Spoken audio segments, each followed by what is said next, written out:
Or business in need of more funding, overwhelmed by the search of potential funders and not seeing the results you would like? I am Michelle Rollins, veteran, military spouse, a grant writer expert and fundraising professional. I have transformed ideas to real life transformations in many nonprofits and businesses.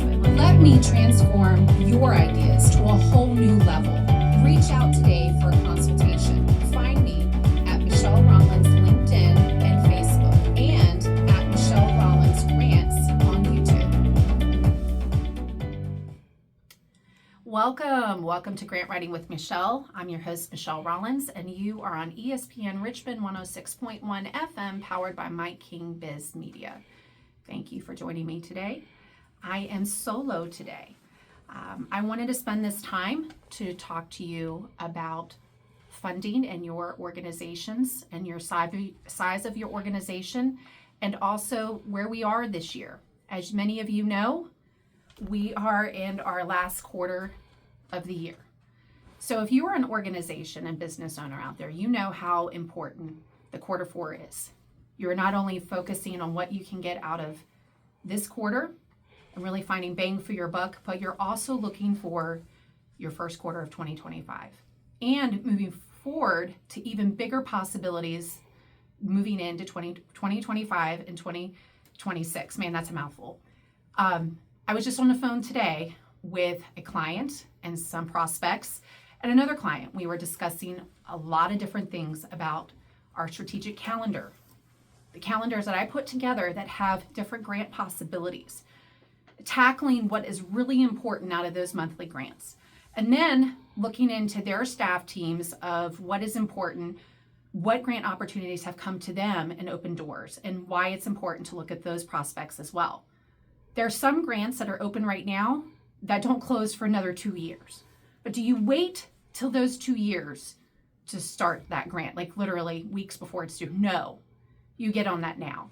You start working in your teams. If you're a consultant like me, it's really important that you meet with the founder or the executive director or the folks that kind of are in the development process and the development departments. Sit down and talk to them, talk to their programs department about what is going on and where you need that money at.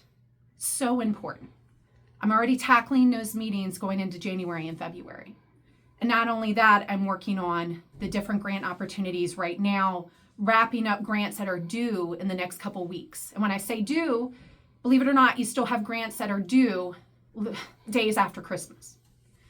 It's really important to get ahead and plan so you're not scrambling in between this holiday season.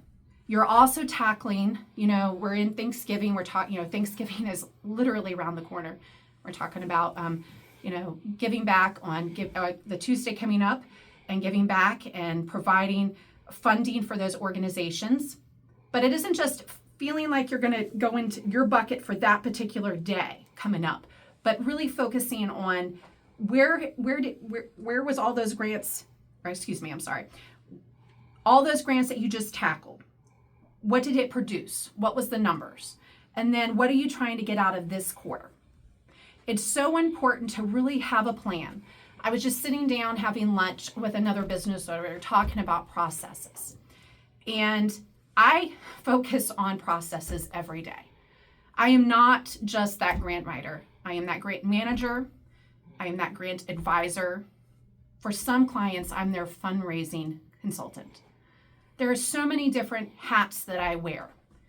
And some people were like, well, how can you just represent that one, multiple clients instead of just that one client and making them feel like they're not missing their opportunities? There's enough opportunity out there for everybody. It's really finding that alignment, finding the right opportunities and not wasting your time. Because at the end of the day, you don't want to bring on a grant consultant and pay them to do a grant that the chances are really not in your favor. You want to tackle possibilities that you really have a real chance for. In the last 2 weeks, I've received many different notifications on grant awards from many clients.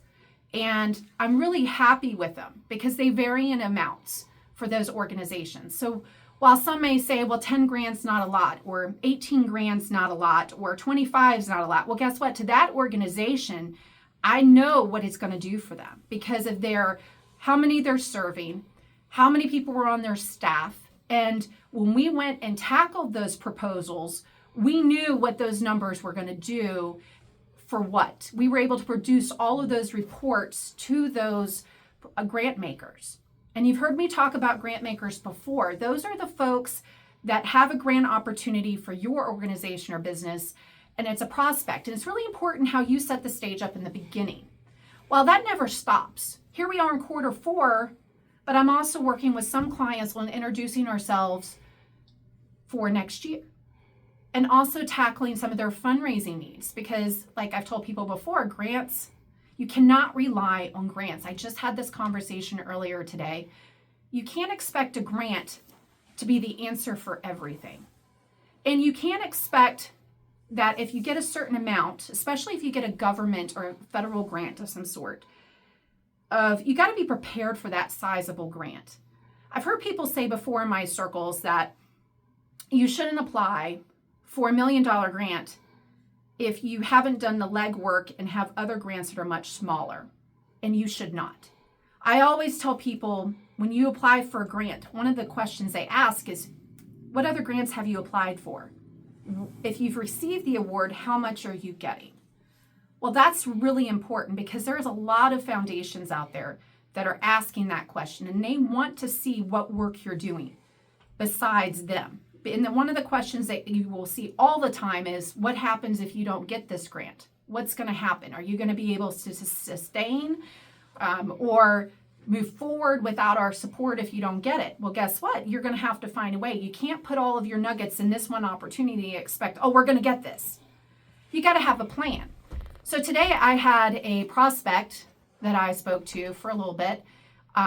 They were a referral.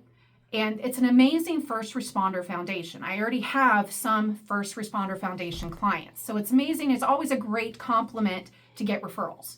But one of my first questions are tough questions. And that question is, are you in a place to be able to pay for a consulting service to come in and help you with your grant planning?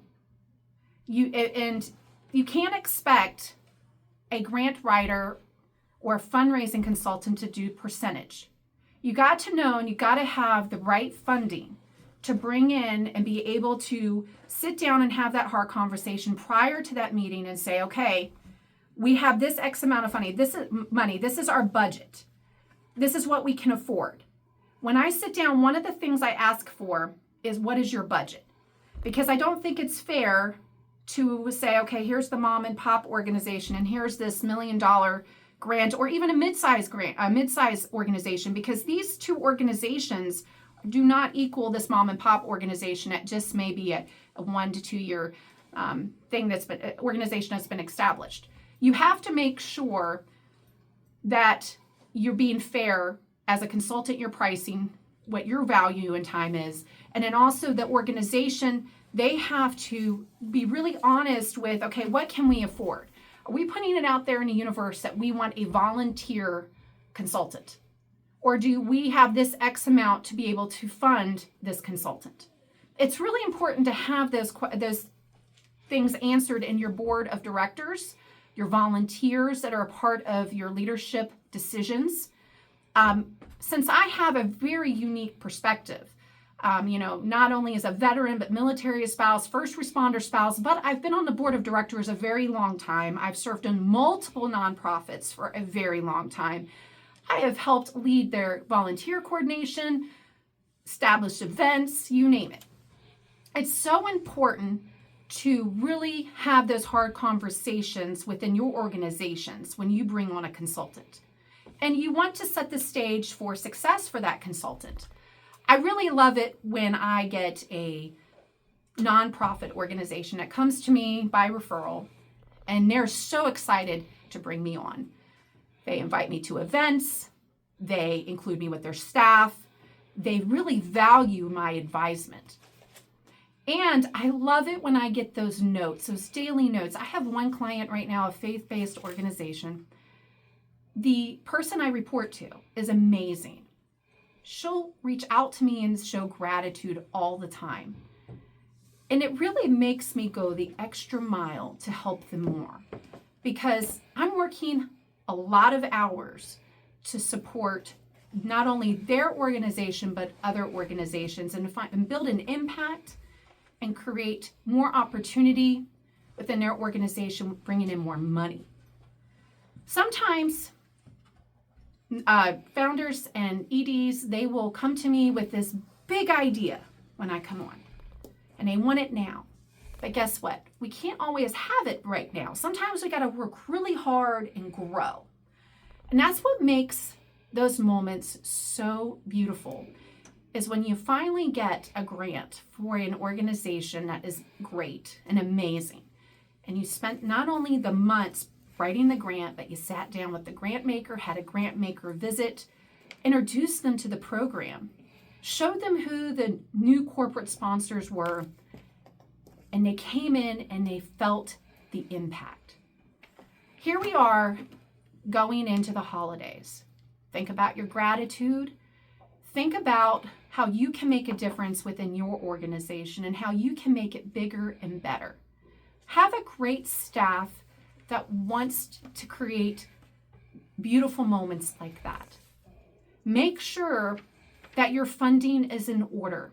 Make sure you're moving into your 2025 with a great strategic approach, an approach that will help you for years to come. You do not want to be in a situation where in 2 to 3 years after a grant is done, you don't have the funds to continue your organization you worked so hard for. Remember the passion. Remember, it takes money to continue functioning and running your mission and vision in your organization. Stay tuned next week, as I will have another great guest on my show, and maybe some more insights with just me as well coming up in the future. Take care.